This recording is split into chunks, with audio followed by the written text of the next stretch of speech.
আল্লাহর সবচেয়ে বড় আযাব কোনটা? হাসান বসরি রাহমাতুল্লাহ আলাইহি বলছে,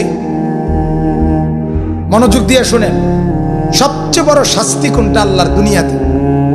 সবচেয়ে বড় দুনিয়াতে আযাব হলো একটি গুনাহ করার পর যে পুনরায় গুনাহ করে, আবার গুনাহ করে, আবার গুনাহ করে, যাকে আল্লাহ তাআলা গুনার পরে গুনাহ, গুনার পরে গুনাহ, বাঁচবার তৌফিক দিতেছে না, ছাড়বার মতো সুযোগ পাচ্ছে না, গুনাহ বর্জন করার তৌফিক হচ্ছে না, এটাই তার উপরে আল্লাহর সবচেয়ে বড় আযাব। কারণ এটা তাকে ধীরে ধীরে চিরস্থায়ী জাহান্নামের দিকে নিয়ে যাচ্ছে। সবচেয়ে বড় আযাব কোনটা?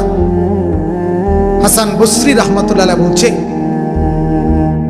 মনোযোগ দিয়ে শুনেন, সবচেয়ে বড় শাস্তি কোনটা আল্লাহর দুনিয়াতে?